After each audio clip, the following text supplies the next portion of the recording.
Romans 10 and 12. Remember, it was written in the Greek. So we went from the English back to the Greek.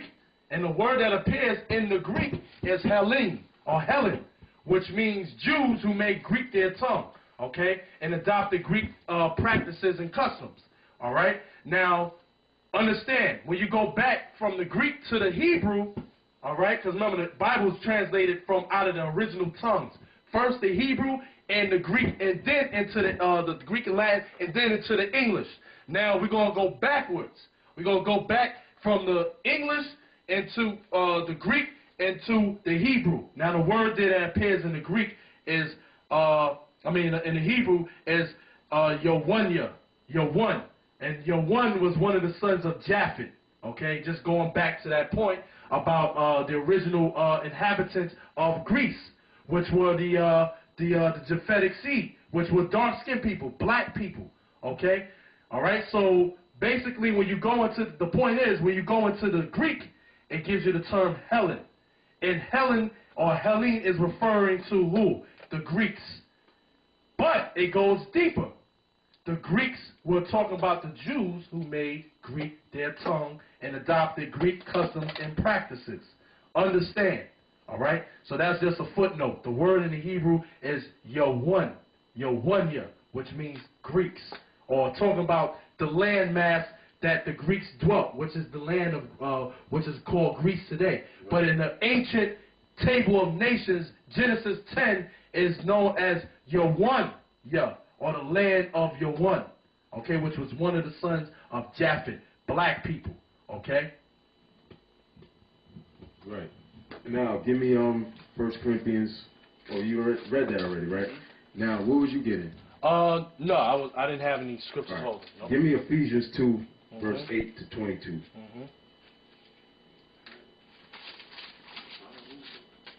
Ephesians 2 and 8? Yeah. All right. Ephesians chapter 2, verse 8. For by grace are ye saved through faith, and that not of yourselves, it is the gift of the Most High. So that grace and being saved, that's a gift, man. Right. That ain't, that ain't because you earned it. Right. Not of works, lest any man should boast. For we are his workmanship, created in Hamashiach Yahushua unto good works, which the Most High hath before ordained that we should walk in them. Wherefore, verse 11, wherefore remember that ye being in time past Gentiles in the flesh, who are called uncircumcision, by that which is called the circumcision in the flesh made by hands. Right, at that time it was the Jews that was in Jerusalem, starting with those wicked Pharisees, right, Sadducees. Right. Okay, those are the spearheads of the circumcision. Then Paul also comes back and says, we are of the circumcision that worship the Most High. Give me that. That's Philippians. Philippians, okay. That's Philippians, this 3rd chapter. Okay. Probably around Philippians 3. Give me. Five. Is it 5? No, give me 3. Philippians chapter 3, verse 3. For we are the circumcision which worship the Most High in the Spirit, and rejoice in Yahushua, and have no confidence in the flesh. There it is. Now go back to Ephesians. Yep. Ephesians chapter 2, verse 11.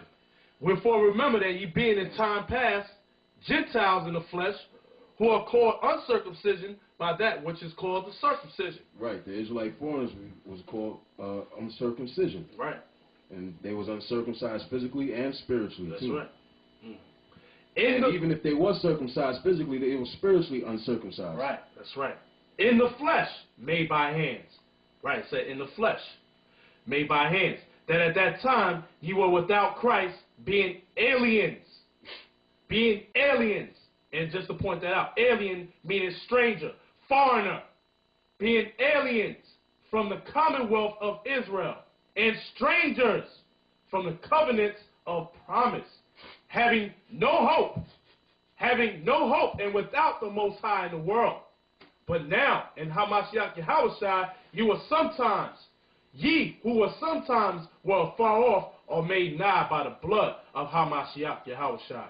For he is our peace, who have made both one, and hath broken down the middle wall partition between us, having abolished in his flesh the enmity, even the law of commandments containing ordinances, for to make himself of twain one new man, so making peace, and that he might reconcile both unto the Most High in one body by the cross, having slain the enmity thereby, and came and preached peace to you which were afar off, and to them which were nigh. For through him we both have access by one Spirit unto the Father. Verse 19. Key point. Yep. Now therefore ye are no more strangers. Now give me Isaiah 14:1. Ah, man. So Beautiful precepts, man. Just let you know, you Israelite groups out here, you out of your fucking mind, man. You're done. If you don't humble yourself, you're done. Yep. Isaiah chapter 14, verse 1. For the Lord will have mercy on Jacob and will yet choose Israel.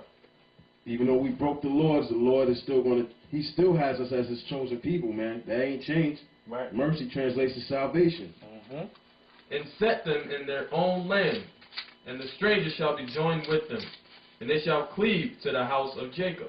The strangers are talking about the Israelite foreigners, man. We just read where it says no more strangers.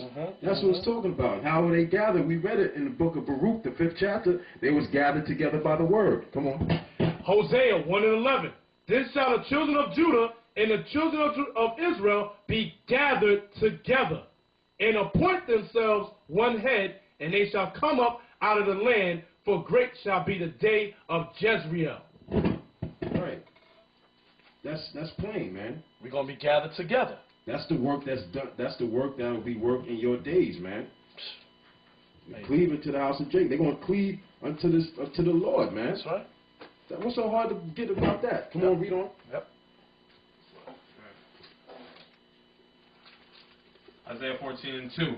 And the people shall take them and bring them to their place, and the house of Israel shall possess them in the land of the Lord for servants and handmaids, and they shall take them captives, whose captives they were, and they shall rule over their oppressors. Now, why in the hell is this nigga got a fucking Edomite sitting next to him, man? Why in the hell does this nigga got an Edomite sitting right next to him when the Lord said that we're going to take these people and keep them captives, man? Yep. The oppressor, man. Yep. These niggas is out of their minds, man. This is amazing. I'm going to read this again. Now, therefore, ye are no more strangers and foreigners,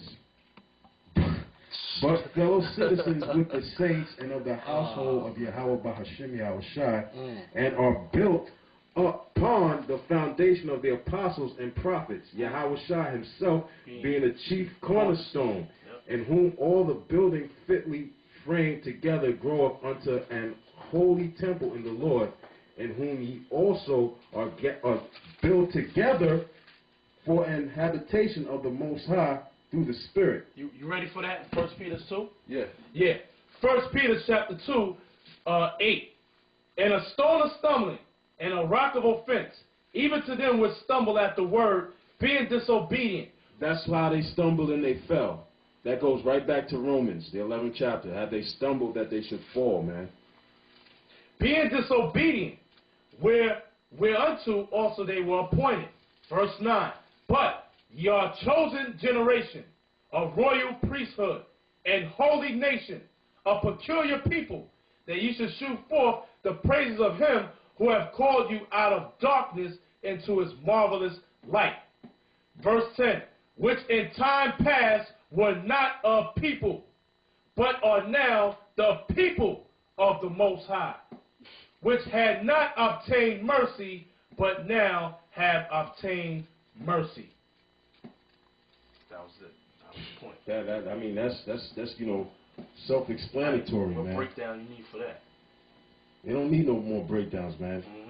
Give me Jude, man. Let's talk about these niggas, man. Yeah, Give me Jude 12. Yeah, basically, man.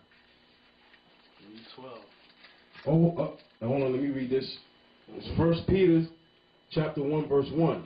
Peter, an apostle of Yahushua, to the strangers scattered throughout Pontus, Galatia, Cappadocia, Asia, Bithynia, elect according to the